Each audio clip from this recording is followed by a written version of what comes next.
Yes, we have very active members in the board, and we all are welcoming you, whoever is attending today with our Wednesday initiative, mental health initiative, and I would like to welcome everyone today in this meeting. So, over to you, Vrinda? Vrinda is going to introduce Zara. Yeah. Yeah. Good evening, everyone. Good evening. Yeah. I'm audible? Yes, yes. Yeah. Dr. Zehra Surani, she is a global leader in strategic thinking and well-being consulting based in Corpus Christi, Texas. She holds a PhD in industrial and organizational psychology and has specialized in organizational mental health, stress management, and psychometrics with advanced studies at Harvard. She is the executive director of the It's Your Life Foundation, through which she has implemented impactful health and education programs benefiting over 1.5 lakh students in South Texas. She is passionate advocate for education and service. She has held leadership roles in various organizations, including Rotary, SHAC, and Women's Shelter. Her dedication has earned her numerous awards, including the John P. McGowan Award, the Humanitarian Award, and the YWCA Women of the Impact 2024 recognition. Beyond her professional life, she is a proud mother of 3 daughters, each excelling in health, law, and medicine. Presenting before you, Dr. IPDG, Dr. Zehra Surani. She is from 5930 district. Over to you, Thank you. ma'am. Thank you so much for such a grateful introduction. And welcome, everybody. I know yours is night, and over here it's morning, but it's great to see everyone today. And I'm going to share the presentation so we are all on the same page. Okay, so everybody's able to see this presentation. If there is any black mark or anything, let me know so I can move around the little outline. But again, this presentation is all about the mental fitness. You know, people talk about mental health, but I have noticed that, you know, when we change a little vocabulary here and there, it gives a positive twist to how we look at the mental fitness.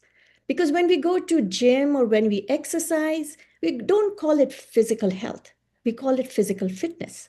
So why don't we look at mental health as mental fitness? Because taking care of ourselves isn't a luxury, it's a survival. And you know, in our South Asian culture, I've always noticed, even while living in the USA in the Western world, mental challenges are taken as a taboo or something people don't talk about. You know, there is a common phrase that we always say, log kya kahenge, right? What people are going to say. So we are more concerned about the others than about our own selves. So that is one of the taboos that we're trying, or a stigma, we say, that we're trying to eliminate or minimize in our cultures, in our families, and within our kids, because that is also one of the rising concern in our youth. And you know, when we talk about Desi, our South Asian culture, anxiety is elite. Because, you know, we are not only worried about ourselves, we are worried about, okay, what about your mom's blood pressure, right? Dadi ki dawai, you know, grandmother's medicine, kids, rishta, relationships, and of course, the Pakistan-India cricket match. Imagine the anxiety that goes high during those events. So with us in a South Asian culture, they see anxiety is more about other people than about ourselves. We are more worried about others than ourselves. And when somebody says to us, oh, mood off, right? So mood off, you know, if somebody says that, then you get the Same thing. Oh, go pray, do yoga, eat healthy. Turmeric is great, but it won't fix the emptiness in our soul, right? So we need to focus more on ourselves and pay attention when people are saying mood off, because there might be underlying causes that are starting to build up. And sometimes it's great to react to those situations right away than to wait till the end until it gets worse, right? There are so much, there is a saying, this is a quotation that I borrowed, and it says, there is so much we don't say out loud, not because it's not true, not because it doesn't matter, but because somewhere along the way we were taught that strength looks like silence, and that if we are struggling, it must mean we are doing something wrong. So this is the concept or the perspective growing up that we were told that we're like, if you're struggling, that means it's a sign of weakness. So, and even I heard the, phrases like, boys don't cry. You need to be strong no matter what. You need to show a happy face, right? And sometimes that's what we do. Some of the happiest people are the most saddest or going through anxiety and depression, but they are afraid to share because they don't want to reveal their inside. We have seen so many people that goes through that. So today, focus of the presentation is to normalize this conversation about this mental health challenges. We want to say mental fitness in our South Asian culture. Show the signs behind the chill, because sometimes it's okay to be relaxed, to put, because we put ourselves on the back burner. To us, everything comes before us, our family, our job, our relationship, the other things in our life, material things that all come before us, and we keep ourselves on the back burner. But today, let's look at some of the simple research-backed tools to build mental strength in ourselves. And also in the Western, therapy is okay. Therapy is like going to an emotional doctor. Because just like we go for our annual checkups, we go take our car for a maintenance and oil checkups, oil change, we do that regularly. But when it comes to our mental fitness, we don't take it seriously. And we think that it's a Western conspiracy. But just look at it that our brain is a jungle and a therapist is a guide that's going to help navigate us through those pathways. And that is why we call it the emotional doctor. So again, as I mentioned earlier, it's a taboo, it's a stigma. So the core and underlying reason is always the stigma. Even a National Institute of Mental Health and Neuroscience study revealed that stigma stops people, 80% of the people, from taking treatment. So imagine that 80% of the people don't seek out any help because they're afraid of what the people are going to say.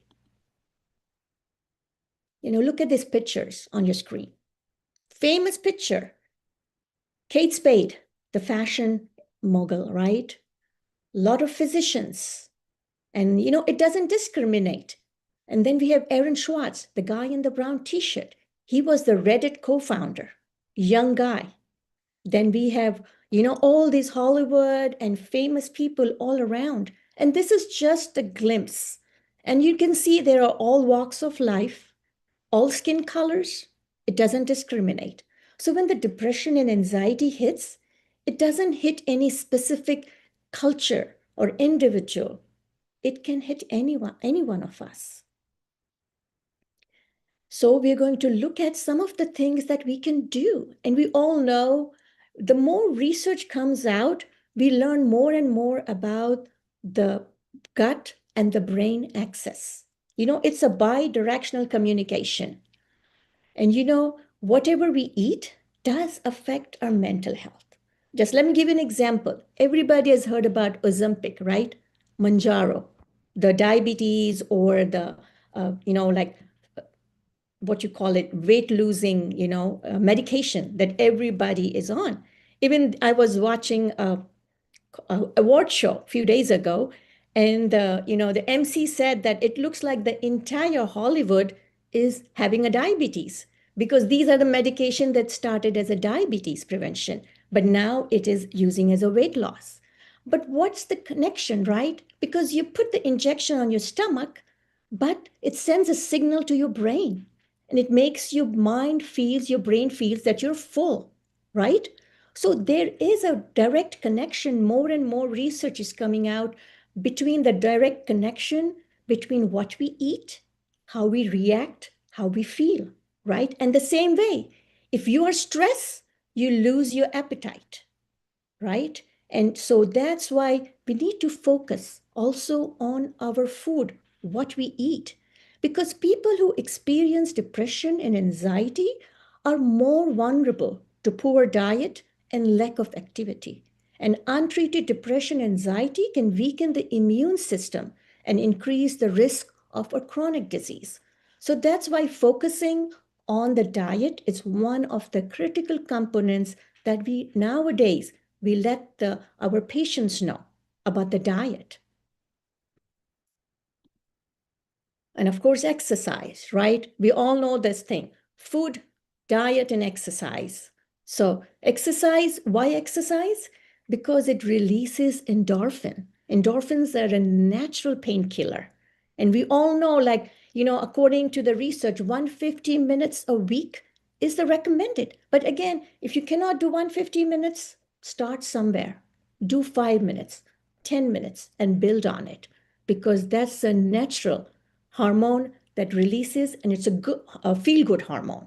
And of course, sleep, right? We all know the benefits of sleep, and I don't need to let you more about it because sleep is the time when our body recovers, regenerates, and ready for tomorrow. And then comes the social media, right?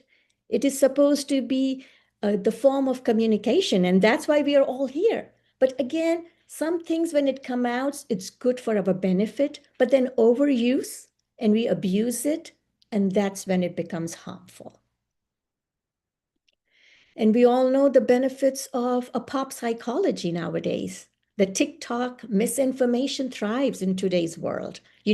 Nowadays I've seen that credibility of a person depends on how many followers they have, especially on a TikTok, on Instagram, right? It doesn't matter what you're saying. As long as you have the number of followers, people will say, oh, this person has 1 million followers. They must be doing something right. But that's not exactly the truth, because there is so much misinformation. And the generative AI, right, ChatGPT, sometimes they sound confident, but they are wrong at the same time.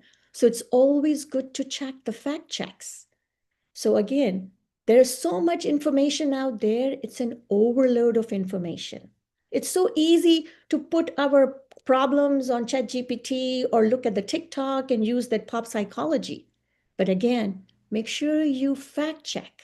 And it's an overload of information for all of us. When we teach our children, we say seatbelts are non-negotiable. We teach them driving lessons. They go through all that process. But when we hand them, the phones, the computers, there is no guardrails. So there should be a way to provide them with the digital literacy when they go out in the world. That is very important. And the other thing, children follows or mimics our behavior. So we make sure we are the role model because they are going to be looking at us for all those clues. And why do we do all this? Because stress causes, right? All this thing, digital literacy is important. And, unplugging, also I'm going to talk about it. But before that, let me give you a little brief overview, how the stress, anxiety, depression, all that becomes so, hectic. And before that, cortisol is a hormone that's supposed to be good for us, but it's a stress hormone. Back in the old ages, in the hunter-gatherers age, being a high level of cortisol, the stress hormone in the body, is a sign of health. It used to be the sign of health because that means, if you have a stress hormone, if you see a danger, you'll be able to fight the danger or flee the situation. We call it fight or flight, right? So back then, God made cortisol for the benefit of us, to make us be present, to fight the situation. But overuse of that hormone, the cortisol, it's devastating in today's time. So in our body, we have two systems, right? The sympathetic and the parasympathetic. I will say sympathetic is our gas pedal, right? And parasympathetic is a brake. So by gas pedal means like when you are in a situation that you're not comfortable. For example, if there's a zebra, he sees a lion. So the gas pedal goes on, the sympathetic system activates, and the zebra knows he cannot fight the lion, so he's going to run. So that's your cortisol hormone that protected him from lion. But when the zebra goes into a situation that he doesn't see lion, his brake comes on, that is parasympathetic. So the cortisol hormone gets a break. And then your body get a chance to re-energize and refuel. So then the body goes into homeostasis. That's the normal, like the ideal situation in our body. So that's why when we're in a stressful situation, our body goes through this gas pedal and the brake. So all the animals, they experience stress too, but they come back to their brake mode, like the parasympathetic mode, once the danger or the stressor is gone. The problem with us human being is whenever we go into the stress mode, we put the gas pedal when we see a situation, but even when the stressor or the lion is gone, our foot is still on that gas pedal. We never give ourselves a break to go into the parasympathetic mode, the brake mode, right? To re-energize, to refuel ourselves. We're always in that stress mode. So our cortisol, stress hormone are going up and up and up. And that's what causes the chronic condition, the cardiac condition. Our capillaries starts to constrict. The blood vessels constrict because of that abundance of that hormone. So that's what it is. We need to give ourselves a break. We need to step back and give our body to go into the parasympathetic, the brake mode, to refuel, to re-energize. And again, these are the situations when our body is constantly in the stress mode. Our whole autonomic nervous system, it affects our cognitive, the brain functions, our emotional functions. And this is all due to always being in the stress mode. And again, stress, that's as I said earlier, initially, the stress was supposed to be good for us because that helps us to function, right? To fight the situation, to adapt to the situation. So there are two types of stress, eustress and distress. Eustress is the golden child of the stress. It's good for us. The eustress is combined with two words, euphoria and stress. So that's why it's a good stress. And distress is a negative stress. So when we talk about stress, it's the distress that causes the negative effect on our body. And again, this is the Yoke-Dodson inverted bell curve. Why I'm showing this? That you can see that at the beginning, there is no stress, there is no productivity. So the ideal stage is this yellow one, where there is a good amount of stress and the productivity is at the maximum. But as soon as the stress gets building up, our productivity, our performance gets down. And if it's too much stress, no productivity, because then we go through the burnout phase. So this yellow one is the eustress, because you need that stress to function better. Just imagine, because if there's no stress, we won't be able to perform. So eustress, the optimum stress, we need that. But this is orange and red that we need to avoid. So I was saying that when you charge your phone, you need to plug it in, right? But with humans, if we need to charge, we need to unplug. We need to take the distractions out of our life for a few moments to energize, to refuel. So that's why, as a human, we need to unplug, to energize, and to get our batteries charged. So when we pause, reassess, and reset, it's not a failure. It's a wisdom in action. Somehow we always think that if we are not doing anything, we are wasting our life. We are unproductive. But if you switch it, if you look at it, that when we pause, we are energizing, re-energizing. It's a fuel for our body. So today I'm going to give you 5 micro habits, a little bit of things. I'm not going to say, go, hike 25 miles, run a marathon. I'm just going to give you 5 simple micro habits to do in your life, maybe 2 minutes, 3 minutes a day, to build that, resilience for your brain and for your mental fitness. Of course, the first thing is a 2-minute breath break. We all know the benefits of taking a breath, right? I don't have to emphasize, because there is so much studies after studies, because they say it's 18 inches from mind to your heart. 18 inches that can do wonders when you focus on your breath. Because when you breathe or take a breather, you're focusing on that moment, right? And if you look at it, the science of breath and emotion, you will realize there is every emotion, there is a corresponding breath. Have you ever paid attention when you're angry? How are you breathing? The breathing pattern changes. But sometimes we are so angry or upset, we don't focus on that. When you're happy, you're content, your breathing pattern is different, right? When you're stressed, you have a different breathing pattern. So it's a journey of 18 inches from mind to your heart. And we all know the sky breath, right? It's a Sudarshan Kriya Yoga formed by Sri Ravi Shankar, I believe, from the Art of Living Foundation. And it's called a power breath because it truly energizes. If you haven't read about it, you should go Google it. It reduces depression, anxiety, and it helps to sleep. And the thing is that all this breathing, what it does, it activates your parasympathetic, your brake system in your autonomic nervous system.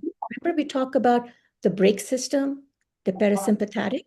So that's the thing, that whenever you focus on your breath, you take a moment, you are activating that brake channel that re-energizes and refuels.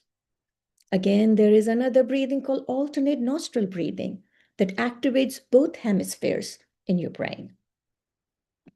And then this is the 4-7-8 breathing technique. We do this all the time. You inhale for 4 seconds, you hold for 7 seconds, and you exhale for 8 seconds. And you will notice you inhale for 4, but you exhale for 8. Why is that so? Anybody wants to chime? Anybody wants to answer this? That why we focus more on exhalation than inhalation? Because it's almost double. Inhalation is 4 and exhale is 8. Because again, same thing. When you exhale, you take that moment to empty your lungs, you are activating that parasympathetic. So in our body, everything is connected. Back then, you will think the mind is separate, the heart is separate, the lung is separate, the gut or the stomach is separate. But more and more research is coming out saying that it's all holistic. They are all connected. How you eat, how you sleep, how you breathe, what goes in your stomach, right? What are you thinking? It all connected because it's affecting the entire human body. So first thing, take a breath break. Second, when we are young, we used to be so curious. We used to ask questions all the time. But as we grow older, we are more ready to answer instead of asking questions. So being curious, be a childlike, be curious, learn something new, Google something new, something plain simple. Just be curious, ask question, because it challenges your brain. It activates the cells and the nerves in your body that hasn't touched before. Curiosity opens up new windows in your mind. Switch hands for routine. If you're brushing with your right hand, sometime do it with your left hand. And again, just if you sometime walk backwards instead of always walking forward, sometime in a safe space when you are walking and taking the 10-minute break, start to walk backwards. Because what happens that when you switch hands, switch your routine, do it a different way, again, it challenges your brain, right? It helps you open up new neural pathways and ignites, and that helps retention, memory. So all this, again, changing a routine here and there helps with your mental fitness. And we all know the benefits of a nature, fresh air, vitamin D, right? But again, if you're not, I know sometimes nowadays we're at the work all the time, 9 to 5, 9 to 8, depending on what work field you are in, and you are always confined in a room, but take a break, right? If you're not, watch it from the window. Listen to a bird chirp, waterfall, whatever. Try to take that nature break.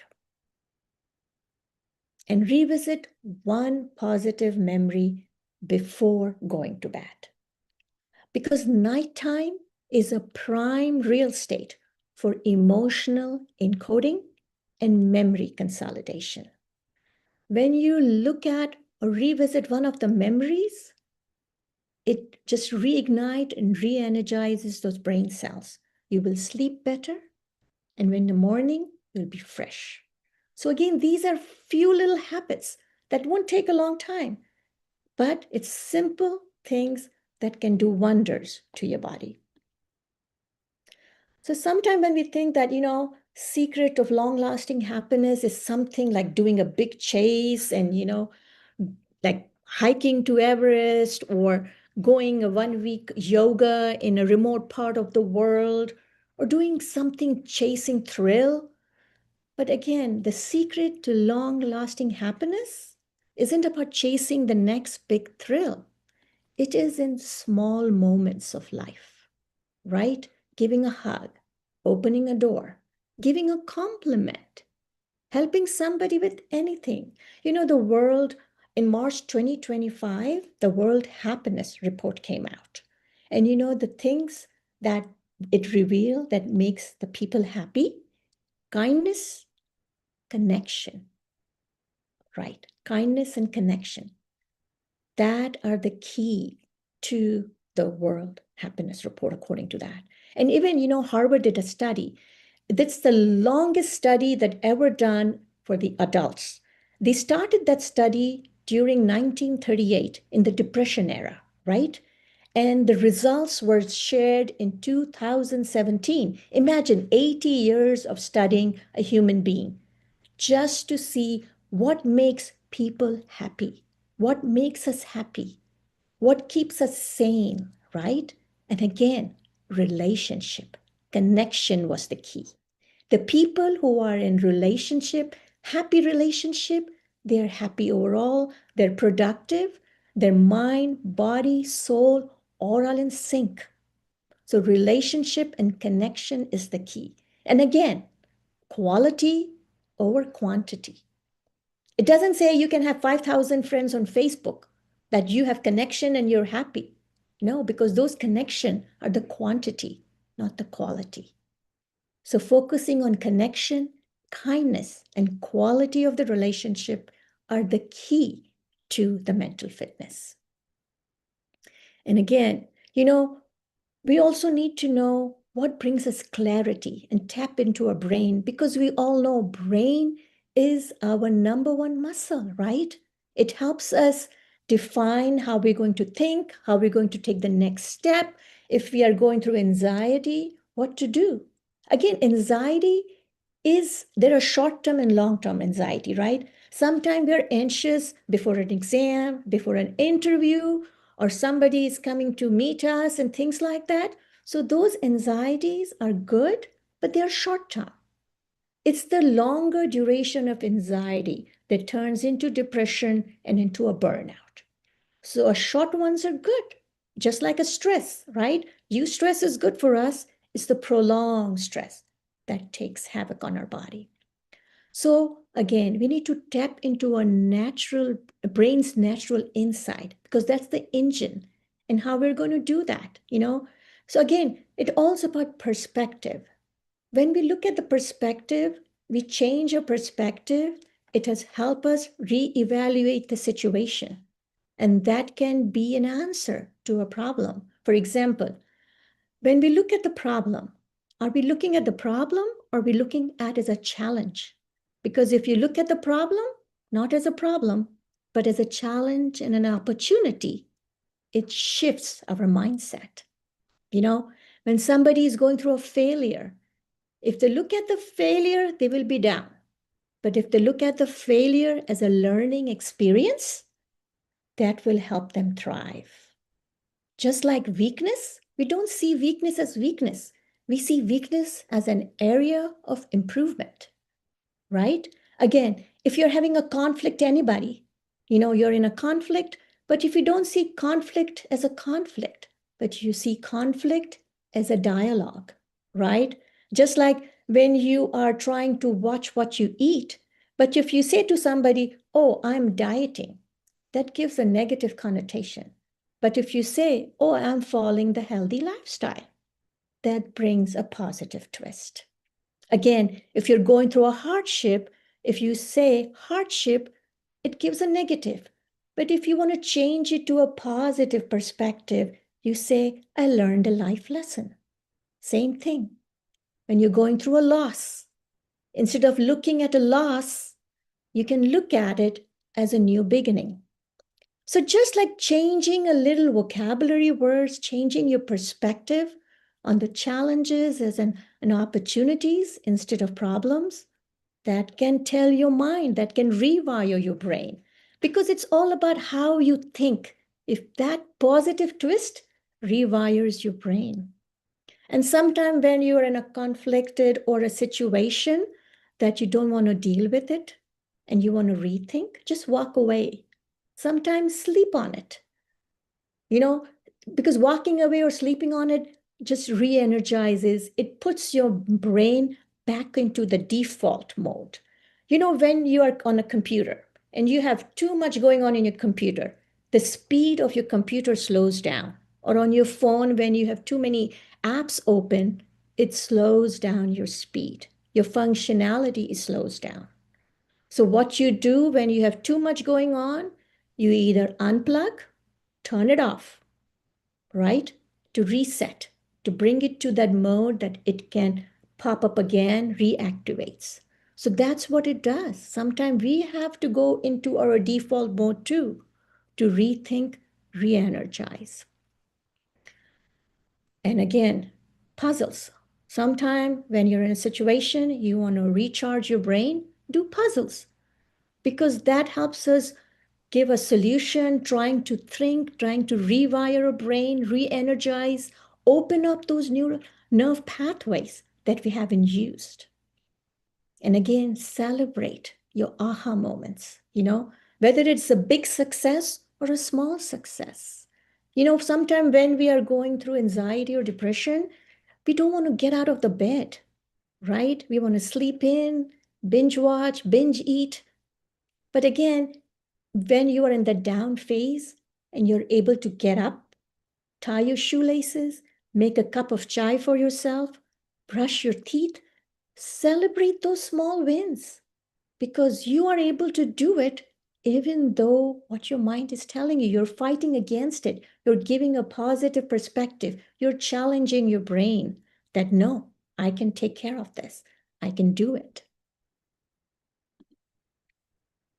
Again, mind is a very powerful muscle of our body.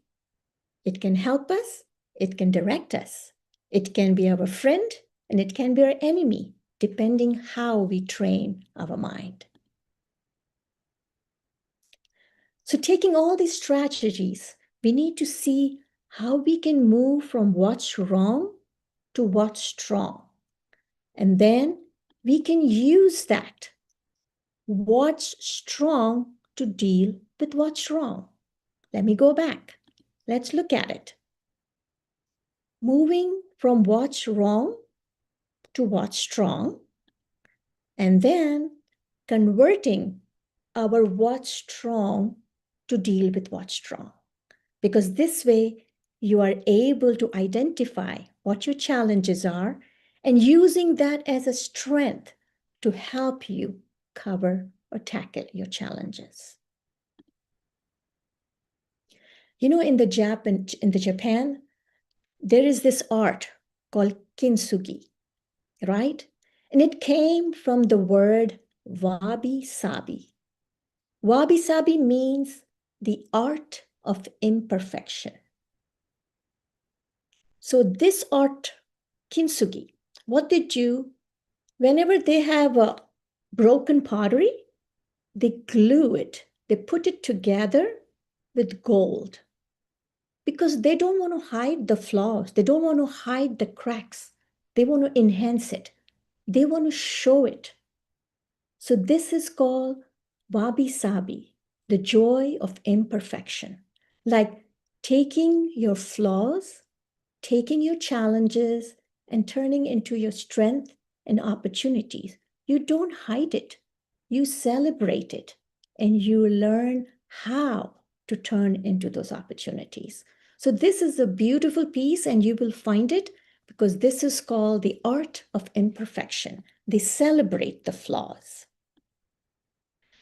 You know, I was watching a movie the other day. It's called Mission, Joy, Finding Happiness During Troubled Times. It was from 2021. And it's a Dalai Lama, you know, and this is what he says.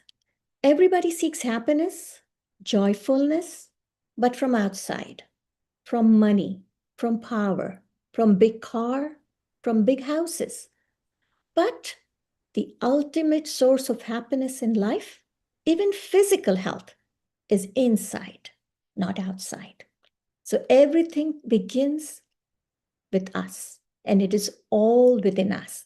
How we look at the situation, how we tackle that, and changing that perspective and adapting that micro habits is the key to finding the mental fitness. So that is my presentation, and I talked a lot, but I'm here for any questions that you have. Thank you so much. Lovely.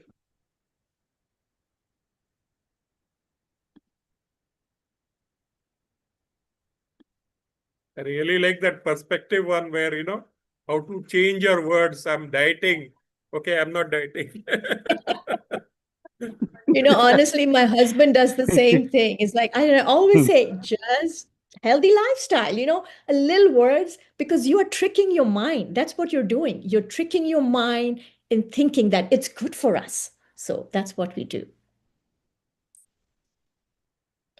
Any questions? Wonderful it was. Yes. Oh, We thank you, really loved Sada. it. Yeah. Yes. So, what would you like to tell to our young generation who are almost every time overthinking? See, overthinking, because I think this is the way sometime our upbringing, right? Because we are in a competitive society, especially more and more. And I'm afraid the way the technology is going, it's going to get harder and harder for Very them, true. Yes. right? I mean, I look at the way, I don't know how the colleges are going to, because, in US, there is a personal essay or personal statement that every student has to fill it out, right? And that sometimes is the key for the admission to the college. But now with all these technical tools and that AI format, they write for you, right? You just let them know what you want and they write a brilliant essay for you. So it's going to be hard and hard. And when the competition is tough, they overthink, they over prepare, and they overindulge in those. And again, that took a toll in mental fitness, honestly, Very because true. Yes. it caused more stress. So as a parent, as a counselors, as the elders, we need to guide them. We need to tell them. It's all how we let them know. It's okay to take a break. It's not about winning or losing. It's about being happy. So Very true. Very nice. Yes. So that's what I know. I have 3 daughters and I know how competitive that is. But then again, I always tell them, take a break, because sometime in the end, you won't remember that, but you will remember the memories or the happiness. So sometimes it's good to enjoy the moment and be in the moment and then worry about that at some other time. But again, taking a break is the key. Right. Yes.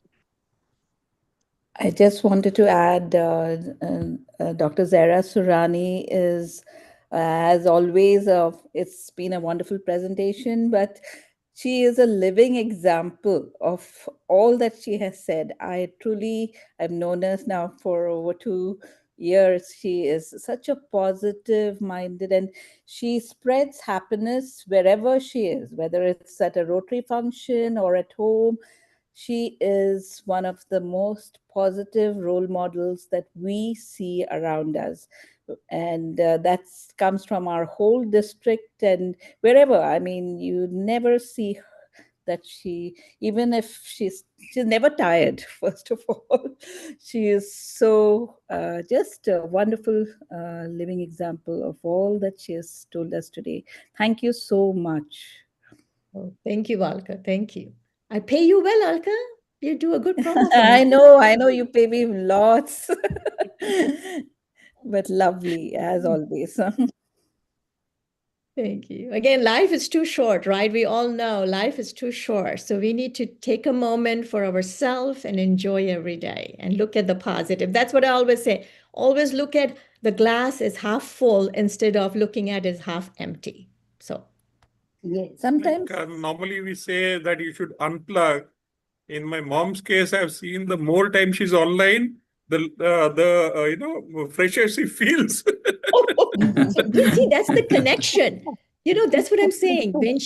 Because at different phase of life, she feels more Yeah. connected on the phone because maybe there are not too many people around her that are talking to her, trying to ask her stories or what she has been through.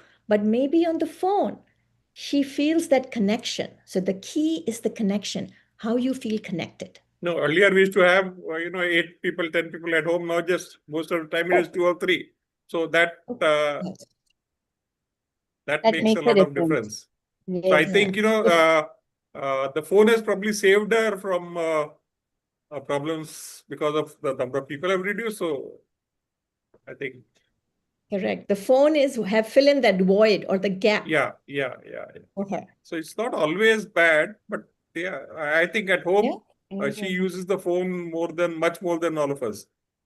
See, it becomes bad when you look at the post or the Instagram and start comparing your situation or yourself with what people are posting out there. Then it becomes bad. No, she's Because got a then limited feed, so her feed that's is good. Yeah. limited, so it's not Yeah. on. Yeah. And it is always what you see is what you get. So that is how Yeah, that is she might always have there. got connected. Yeah. Yeah, so Yes, it's like that's and true. be devotional and happy. Yeah. Yeah. To be happy doing Doctor, I what have a you're doing. question. Sure. Yeah. So leadership after a certain level, be it Rotary or be it your business, leadership after a certain level is stressful. Stressful. Mhm. Maybe even you should have would have had some stressful moments when you were serving as DG. So Correct. how do you handle that? Of course, you just said that it is not about winning; it is about being happy. But sometimes as leadership, we have targets, we have certain visions to be completed. So how do you handle it? So again, delegation is the key, but again, sometimes we are perfectionists, right? So even though we delegate, we don't give out that control. We still want to, even though we delegate, but we want to be micromanaged sometimes. And that what causes stress for us. Because, you have a great team and they can do a great work, but you're worried. What if they don't? What if they don't deliver? What if they don't meet the deadline? Again, the stress is good, but again, how you balance it all. So what I do, no matter how busy I am, I always take 2 moments during the day. And these are my chai breaks in the morning and in the Right. evening, no matter what. Even if I'm busy, I will take 20 minutes break for my chai and I don't do anything. I just re-energize, regroup my thoughts, maybe watch something while I'm drinking tea.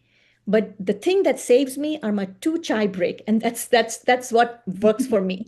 So I might miss my Wonderful. breakfast, lunch, dinner, I can miss my food, but the 2 chai breaks, I don't miss it. That You know, it is takes my 20. rejuvenation time. We know it takes Yeah, I 20 do. of them. Yes. Yeah, even I don't take any phone calls. Sometimes when I'm drinking tea, even my husband is Wow. calling, I said, my phone is on silent for 20 minutes. I need my break. So sometimes you have to do certain things that works for you because you don't want to put yourself on the back burner because you're going to burnt out. And when you're burnt out, your family is suffering, your work is suffering, your kids are suffering, everybody suffers along with you. So if you are rejuvenated, energized, and positive, you are ready to tackle whatever comes your way. So as a DJ, And did you this have is any moments when you did not chill and regretted it later? Honestly, because honestly, I enjoy it each and every day. I take it as a Wonderful. blessing each and every day. Wonderful. Even people are asking me, I said, all those 365 days were a blessing. I took every day as a blessing because my thing is, what I have trained myself, no matter what the situation is, I try to look at the positive. I look at the blessing in disguise.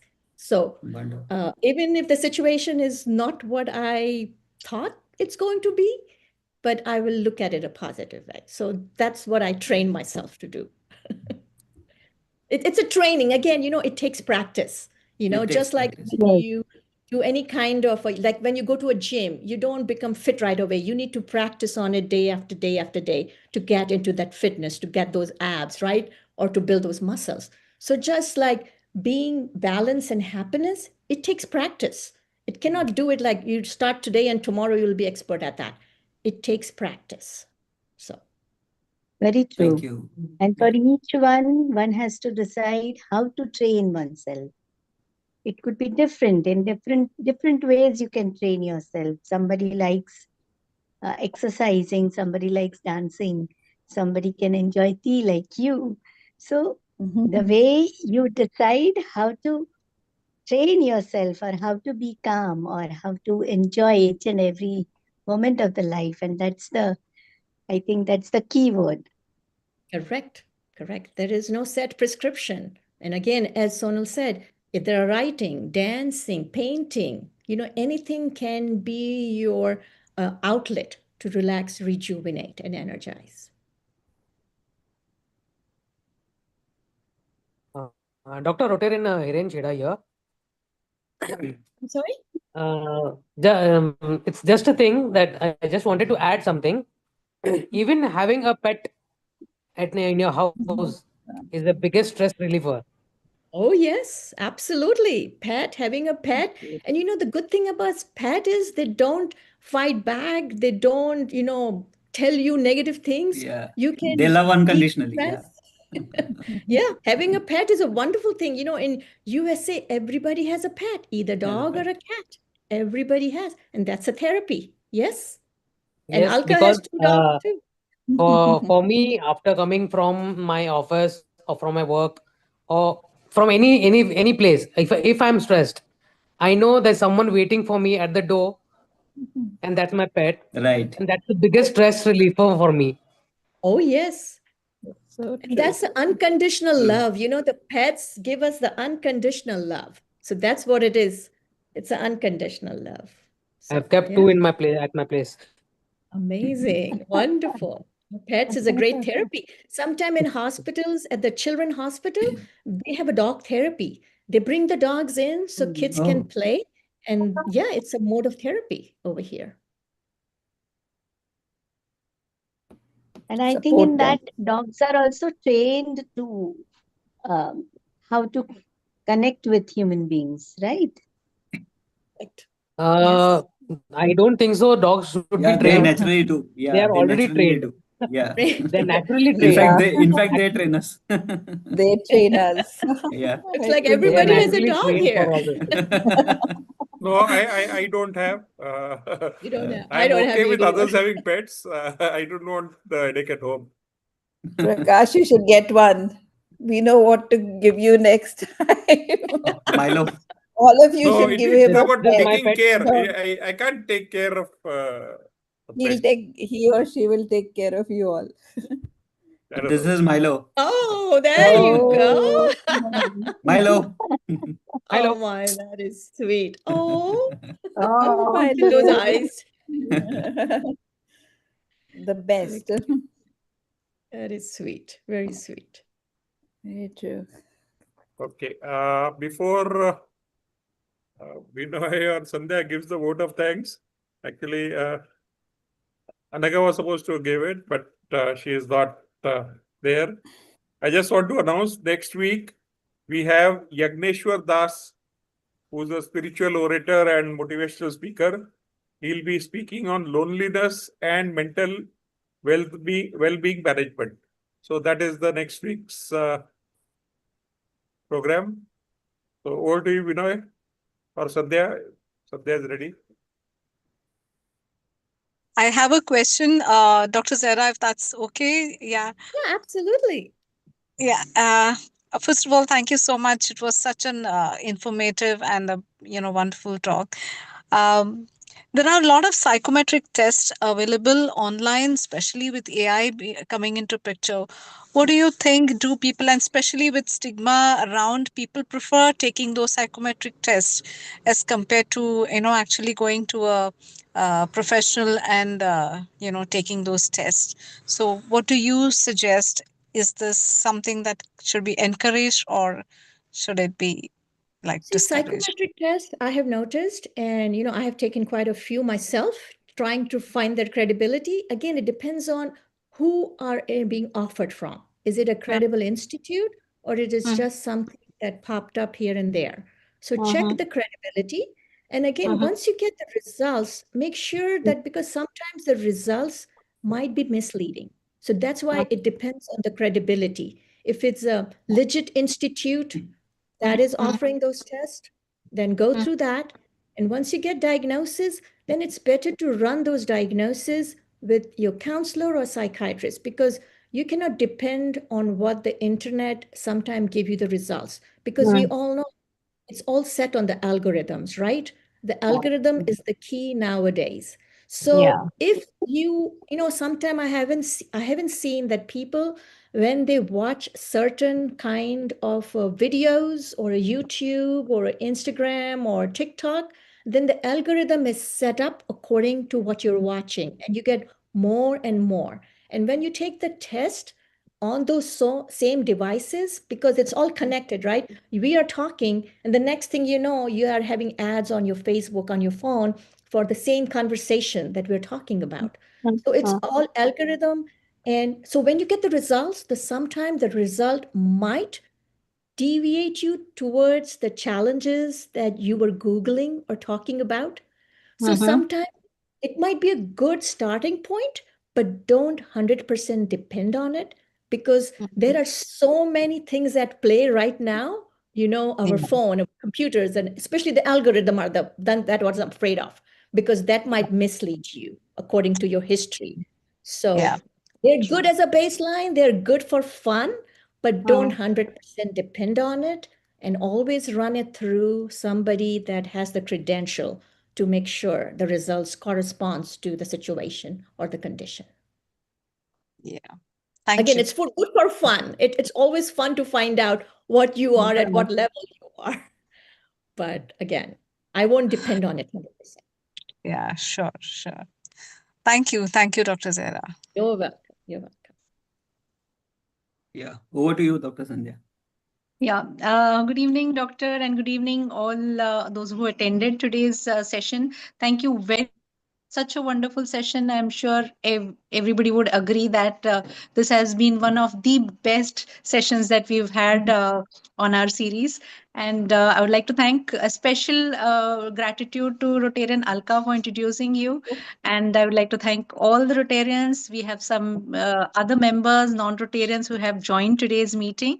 Thank you so much. And we are looking forward to see you, Dr. Zehra, as DRA president in future. And I think it would My be good to have vision. you. Yeah, vision. My dream.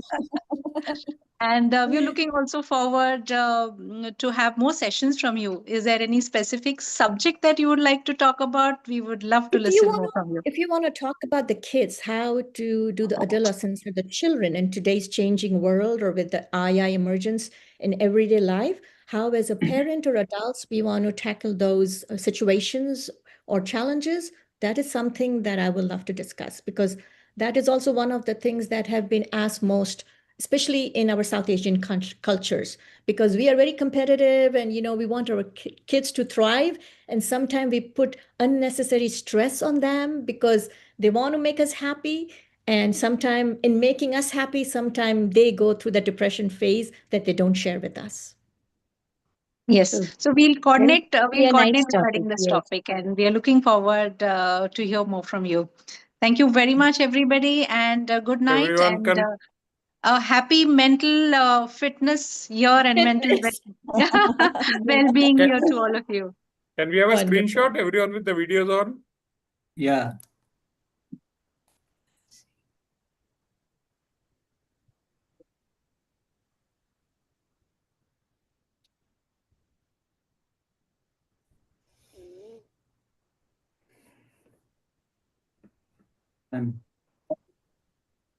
Thank you so much, everyone, for giving me the Thank opportunity you. Good to night. share. Bye-bye. Thank you. Bye-bye. Thank Right. you.